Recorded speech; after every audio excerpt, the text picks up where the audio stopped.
Jadi kejahatan Syiah ini sangat luar biasa ya, secara usul ya. Jadi ini perlu kita pahami bersama. Jadi sangat keliru kalau ada yang mengatakan bahwa perbedaan Syi'i dengan Islam itu hanya perbedaan furu. Ini jelas tidak benar.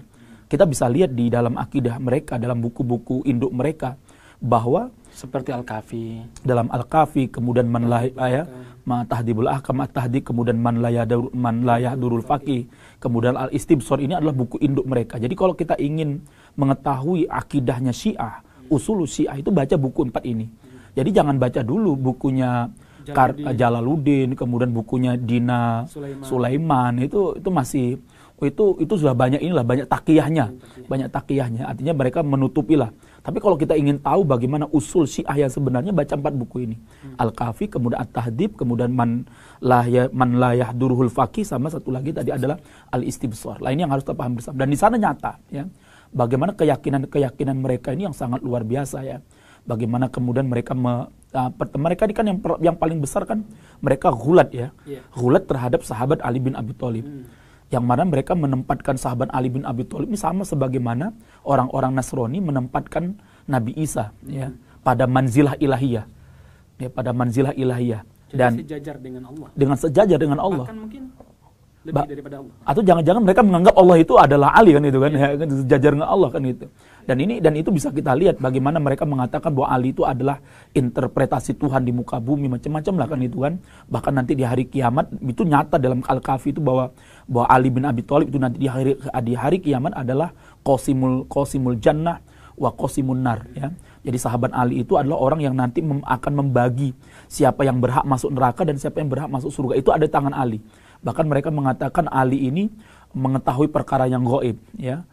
Kemudian Ali ini tidak mati, para a'immah la yamutuna illa bikhtiyarihim. Para imam itu tidak akan mati kecuali atas kehendak mereka sendiri. Jadi jelas ini penyimpangan akidah yang sangat luar biasa. Ya, ini di luar akidah Islam. Hal pertama yang harus Ustadz Bayaran ini ketahui dan ingat baik-baik, begitu juga rombongannya, bahwa sikap kelompok Syiah dalam menilai keempat kitab standarnya tidak serta-merta menerima semua riwayat yang tertera di dalamnya. Akan tetapi Syiah hanya menerima riwayat-riwayat yang sahih dan tidak bertentangan dengan Al-Quran. Sehingga riwayat apapun yang terdapat dalam keempat kitab itu, jika bertentangan dengan Al-Quran, maka Syiah pasti menolaknya. Dalam kitab Usulul Kafi, karya Al-Kulaini, salah satu ulama Imamiyah, jilid 1 yang diterbitkan oleh Darul Murtado, cetakan pertama tahun 2005, halaman 71. Imam Ridho alaihissalam berkata, apabila terdapat banyak riwayat yang bertentangan dengan Al-Quran, pasti aku telah mendustakannya. Dalam kitab Wasailu Syiah, karya Syekh Al-Amuli, salah satu ulama Imamiyah, jilid 21, yang diterbitkan oleh Muassasa An-Nashr Al-Islami, halaman 113.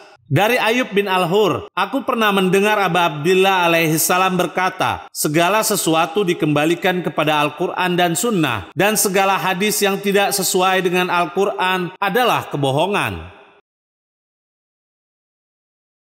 Dalam kitab Al-Bayan fi Tafsiril Quran, karya Sayyid Al-Khu'i, salah satu ulama Imamiyah, yang diterbitkan oleh Anwarul Huda, cetakan ke-8 tahun 1981, halaman 265.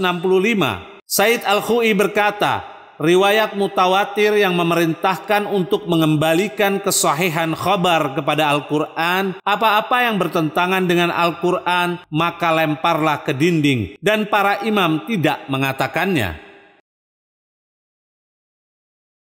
Seperti inilah kaidah Syiah dalam menerima sebuah hadis ataupun riwayat. Karena itu bagi si Ustadz Bayaran tersebut dan gerombolannya, seharusnya sebelum dia membawakan riwayat-riwayat dalam kitab Syiah, terlebih dahulu dia harus mencocokkannya dengan Al-Quran, sehingga tidak mempermalukan dirinya sendiri di hadapan umat. Kami tegaskan kepada si Ustadz Bayaran ini, bahwa tidak ada sedikit pun keyakinan Syiah yang mensejajarkan Ali bin Abi Thalib dengan Allah Subhanahu wa Ta'ala. apalagi menganggap Ali sebagai Allah, sebagaimana yang dituduhkannya. Na'udzubillah min dzalik. Ini adalah tuduhan keji kepada Syiah. Terlebih lagi si Ustadz bayaran ini hanya mengoceh tanpa membawakan bukti sedikit pun, karena dari situlah sumber dia mencari makan. Sekarang kami meminta penilaian Ustadz bayaran ini tentang riwayat berikut. Dalam kitab Tabaqat Al-Hanabilah, karya Ibn Abu Ya'la, salah satu ulama Ahlus Sunnah yang bermazhab Hambali, jilid 1 yang diterbitkan oleh Matba'ah As-Sunnah Al-Muhammadiyah, halaman 320. Saya mendengar Muhammad bin Mansur berkata, ketika kita di hadapan Ahmad bin Hambal, ada seseorang bertanya kepadanya, "Wahai Aba Abdillah," yaitu Imam Ahmad, "apa komentar Anda dari hadis yang diriwayatkan bahwa Ali berkata, 'Saya adalah pembagi neraka'?" Imam Ahmad berkata, "Apa yang engkau ingkari dari hadis ini? Bukankah kami telah meriwayatkan bahwa Nabi bersabda kepada Ali, 'Tidak ada yang mencintaimu kecuali seorang mukmin, dan tidak ada yang membencimu kecuali seorang munafik?' Kami menjawab, 'Benar.' Kemudian Imam Ahmad bertanya, 'Di manakah tempatnya orang mukmin?' Kami menjawab, 'Di surga.' Lalu Imam bertanya lagi, 'Di manakah tempatnya orang munafik?' Kami menjawab, 'Di neraka.' Maka Imam Ahmad berkata, 'Jika demikian, maka Ali adalah pembagi neraka.'" Inilah maksud dari redaksi Ali pembagi surga dan neraka dengan penjelasan Imam Ahmad bin Hambal yang katanya sebagai imam rujukan Ustadz bayaran ini sekaligus membuktikan kebodohan si Ustadz bayaran ini karena dia menafsirkannya sesuai dengan hawa nafsunya dan menampar muka para pembenci ajaran Ahlul Bait Nabi. Dan mengapa Ustadz ini tidak mengatakan Imam Ahmad bin Hambal berkeyakinan Syiah? Karena beliau telah meyakini bahwa Imam Ali adalah pembagi neraka. Wahai Ustadz bayaran, bagaimana menurut Anda tentang riwayat di bawah ini? Dalam kitab Fatawa Ar-Ramli, karya Imam Ar-Ramli, salah satu ulama Ahlus Sunnah yang diterbitkan oleh Darul Kutub Al-Ilmiyah, cetakan kedua tahun 2012, halaman 712. Ar-Ramli ditanya tentang seseorang yang berpendapat bahwa salah satu kekeramatan para wali adalah dapat melakukan sesuatu dengan mengucapkan kun fayakun, yaitu jadilah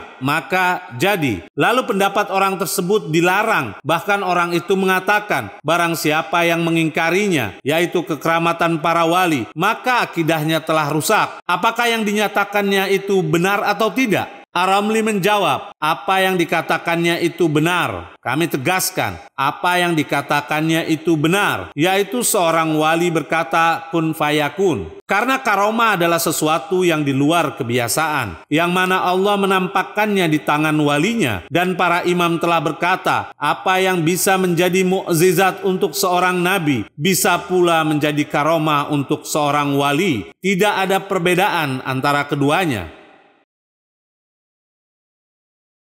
Apakah Ustadz bayaran ini akan mengatakan bahwa Imam Ar-Ramli juga sudah masuk ke dalam kemusyrikan? Atau memang dia tidak tahu kalau imam besar ini memiliki keyakinan yang tidak sama dengan Ustadz bayaran?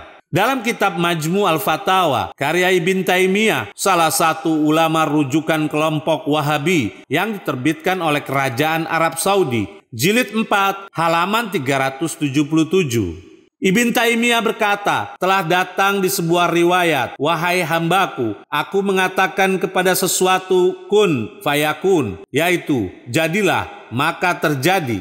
Taatilah aku, niscaya aku akan menjadikanmu. Mengatakan kepada sesuatu kun fayakun, wahai hambaku, aku adalah yang maha hidup dan tidak mati. Taatilah aku, niscaya aku akan menjadikanmu hidup dan tidak mati. Kemudian Ibn Taimiyah melanjutkan, terdapat pula di suatu riwayat bahwa pemberian dari Allah akan datang kepada seorang mukmin, yaitu dari hidup yang akan mati menjadi hidup yang tidak akan mati. Inilah puncak yang tidak ada sesuatu lagi setelahnya. Bagaimana tidak, hamba tersebut mendengar dengan Allah, melihat dengannya, bertindak dengannya, dan berjalan dengannya. Tidak ada kekuatan apapun yang menandingi kekuatannya.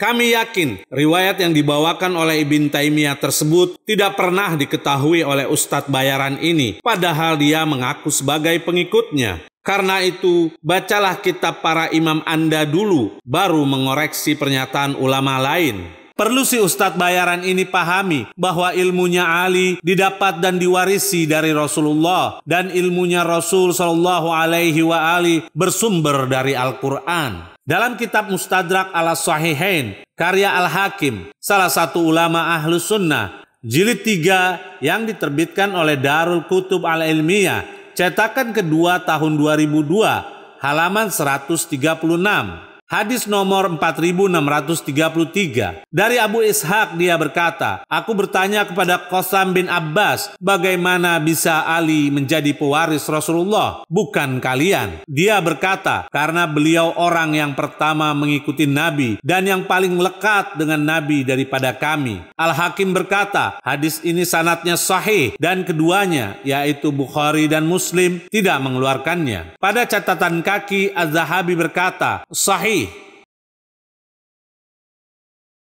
Ustadz bayaran ini melecehkan pengikut Syiah karena meyakini bahwa Imam Ali mengetahui hal yang gaib. Kami akan berikan hadiah kepadanya riwayat berikut yang bukan bersumber dari Syiah tentang siapa Ali bin Abi Thalib. Dalam kitab Al-Faqih wal Mutafaqih, karya Al-Khatib Al-Baghdadi, salah satu ulama Ahlus Sunnah, yang ditahqiq oleh Adil bin Yusuf Al-Azazi, jilid 2 yang diterbitkan oleh Dar Ibn Al-Jauzi, cetakan pertama tahun 1996, halaman 351 sampai 352. Abu Tufail berkata bahwa menyaksikan Ali berkhutbah dan berkata, bertanyalah kepadaku, demi Allah, kalian tidak menanyakan kepadaku tentang sesuatu yang akan terjadi sampai hari kiamat, melainkan aku dapat menginformasikannya kepada kalian. Kami tegaskan, aku dapat menginformasikannya kepada kalian. Muhaqqiq berkata, sanadnya sahih. Dalam kitab Jami Bayan Al-Ilmi wa Fadli, karya Ibn Abdil Bar Al-Qurtubi, salah satu ulama Ahlus Sunnah, yang ditahqiq oleh Abu Ashbal Az-Zuhairi, jilid 1 yang diterbitkan oleh Dar Ibn Al-Jauzi, cetakan pertama tahun 1994, halaman 464, hadis nomor 726. Abu Tufail berkata, aku menyaksikan Ali berkhutbah dan berkata, bertanyalah kepadaku, demi Allah, kalian tidak menanyakan kepadaku tentang sesuatu yang akan terjadi sampai hari kiamat, melainkan aku dapat menginformasikannya kepada kalian. Kami tegaskan, aku dapat menginformasikannya kepada kalian. Az-Zuhairi berkata, sanadnya sahih, para perawinya terpercaya. Kami yakin Ustadz bayaran dan para gurunya tidak pernah membaca dua kitab yang dibawakan tadi. Dan sekalipun mereka pernah membacanya, pasti akan mendoifkannya karena kebencian mutlak kepada Imam Ali. Seperti inilah keyakinan Syiah Imamiyah tentang ilmunya Ali bin Abi Thalib, di mana beliau mendapatkannya dari Rasulullah, bukan atas dasar pengetahuannya sendiri. Dan sumber ilmunya Rasulullah adalah Al-Quran, di mana Al-Quran menjelaskan segala sesuatu, termasuk yang telah terjadi, yang sedang terjadi, dan yang akan terjadi. Kami akan berikan hadiah kepada Ustadz bayaran apa yang telah dinyatakan oleh imam besarnya, yaitu Ibn Taimiyah. Dalam kitab Madarij As-Salikin, karya Ibn Qayyim Al-Jauziyah, salah satu ulama rujukan kelompok Wahabi, jilid 2 yang diterbitkan oleh Darul Kitab Al-Arabi, cetakan ke-7 tahun 2003, halaman 458. Ibn Qayyim berkata, kemudian Ibn Taimiyah memberitahukan manusia dan para panglima pada tahun 702 Hijriah, ketika pasukan Tatar bergerak menuju Syam, sesungguhnya kehancuran dan kekalahan bagi mereka, dan sesungguhnya kemenangan serta pertolongan milik kaum muslimin. Ia, yaitu Ibn Taimiyah, bersumpah 70 kali lebih tentang hal tersebut. Lalu ada yang berkata menegurnya, yaitu menegur Ibn Taimiyah. Katakan insya Allah. Ibn Taimiyah menanggapi, insya Allah pasti terjadi, bukan bisa terjadi, atau angan-angan, yaitu tahqiqan, maksudnya urusan yang tidak diragukan lagi. Dan dia, yaitu Ibn Taimiyah, mengetahui hal itu. Dan aku, yaitu Ibn Qayyim, mendengarnya berkata seperti itu. Ibn Taimiyah berkata, ketika mereka banyak menegurku atas hal itu, maka aku katakan, kalian jangan banyak mengkritikku. Allah telah menetapkan dalam Lauh Mahfuz. Kami tegaskan, Allah telah menetapkan dalam Lauh Mahfuz bahwa mereka, yaitu pasukan Tatar, akan kalah dalam pertempuran kali ini. Dan sesungguhnya kemenangan untuk tentara Islam. Ibn Taimiyah berkata, maka aku beri atau hidangkan kue kemenangan kepada sebagian pemimpin dan prajurit sebelum mereka berangkat menemui musuh. Mungkinkah dia akan mengatakan kelompok Wahabi itu gulat kepada Ibn Taimiyah karena dia mengetahui gaib, yaitu mengetahui segala sesuatu yang ditetapkan Allah di Lauh Mahfuz, dan juga mengatakan bahwa Wahabi mensejajarkan Ibn Taimiyah dengan Allah? Kami yakin tuduhan bodoh dan keji itu hanya ditujukan kepada Syiah Imamiyah dengan istilah kejahatan akidah. Pernyataan Ustadz Bayaran ini bahwa Syiah meyakini Ali dapat menentukan kapan kematiannya dengan menyebutkan kitab Al-Kafi sama sekali tidak berdasar. Sebab jika dia benar-benar membaca kitabnya, niscaya dia akan dapatkan bahwa kalimat tersebut bukan nas riwayat dari para imam Ahlul Bait. Akan tetapi pemahaman Al-Kulaini yang dijadikan sebagai judul bab tersebut. Hendaknya Ustadz Bayaran ini merujuk kepada kitab Mir'atul Uqul yang mana di dalamnya terdapat 8 hadis tentang para imam mengetahui kapan kematian. Semua hadis tersebut dhaif, bahkan mursal, sehingga tidak dapat dijadikan hujjah. Sama halnya yang dilakukan oleh imam besar Ustadz Bayaran ini, yaitu Muhammad bin Abdul Wahab. Dalam kitab Syarah Usul Al-Iman, karya Muhammad bin Abdul Wahab yang disyarah oleh Soleh bin Fuzan, cetakan pertama tahun 2009, halaman 306, tema perintah berpegang teguh kepada Al-Quran dan Sunnah. Muhammad bin Abdul Wahab berkata, dari Zaid bin Arqam, sesungguhnya Rasulullah khutbah, kemudian mengucapkan hamdalah, sampai pada kalimat, telah aku tinggalkan untuk kalian tsaqalain. Yang pertama dari keduanya adalah kitabullah, di dalamnya ada petunjuk dan cahaya, maka ambillah oleh kalian kitabullah dan berpeganglah dengannya. Lalu dia menganjurkan kepada kitabullah, kemudian beliau bersabda, dan ahlul baitku. Tema dalam kitab tersebut berpegang kepada kitabullah dan sunnah. Sementara yang dijelaskan adalah berpegang kepada kitabullah dan ahlul bait. Yang anehnya terdapat pada halaman 309 ketika muhakik kitab, yaitu Dr. Fuzan, salah satu anggota fatwa dan ulama besar, berkata, dan Nabi bersabda, telah aku tinggalkan untuk kalian tsaqalain. Yang dimaksud oleh si muhakik Al-Quran dan sunnah Nabi, padahal lafaznya ahlul baitku. Yang sangat mengherankan, Ustadz Bayaran ini sok meneliti riwayat di kitab Syiah, sementara riwayat yang menyatakan bahwa Imam Ali mengetahui waktu kematiannya terdapat pula di dalam kitab Ahlus Sunnah. Di dalam kitab Usdul Ghabah, karya Ibn Asir, salah satu ulama Ahlus Sunnah yang diterbitkan oleh Dar Ibn Hazm, cetakan pertama tahun 2012, halaman 884, telah mengabarkan kepada kami Zaid bin Ali dari Ubaidullah bin Musa, telah mengabarkan kepada kami Al-Husain bin Katsir dari ayahnya yang berkata, Ali, yaitu bin Abi Thalib, keluar untuk melaksanakan sholat subuh, lalu angsa menghadap kepadanya dan berteriak di hadapan wajahnya. Maka kami mulai mengusirnya darinya. Maka beliau berkata, biarkan mereka, karena sesungguhnya mereka akan meratap, yaitu saat Imam Ali syahid, beliau pun tetap berjalan. Maka benar terjadi. Ibn Athir berkata, dan hal ini menunjukkan bahwa beliau, yaitu Imam Ali bin Abi Thalib, mengetahui tahun, bulan, dan malam di mana beliau akan terbunuh di saat itu. Wallahu a'lam. Pertanyaannya adalah, bagaimana jika ada riwayat yang menyebutkan bahwa sahabat mengetahui waktu kematiannya? Dalam kitab Sahih Al-Bukhari yang diterbitkan oleh Dar Ibn Katsir, cetakan pertama tahun 2002, halaman 325 sampai 326. Dari Jabir berkata, ketika terjadi perang Uhud, pada suatu malamnya bapakku memanggilku seraya berkata, tidaklah aku melihat diriku, melainkan aku akan menjadi orang yang pertama-tama gugur di antara para sahabat Nabi, yaitu dalam peperangan ini. Dan aku tidak meninggalkan sesuatu yang berharga bagimu sepeninggalku, melainkan diri Rasulullah SAW. Dan aku mempunyai hutang, maka lunasilah dan berilah nasihat yang baik kepada saudara-saudaramu yang perempuan. Pada pagi harinya kami dapati bapakku adalah orang yang pertama gugur dan dikuburkan bersama dengan yang lain dalam satu kubur. Setelah itu perasaanku tidak enak dengan membiarkan dia bersama yang lain. Maka kemudian aku keluarkan setelah 6 bulan lamanya dari hari pemakamannya, dan aku dapati jenazah bapakku masih utuh sebagaimana hari dia dikebumikan, dan tidak ada yang berubah padanya kecuali sedikit pada ujung bawah telinganya.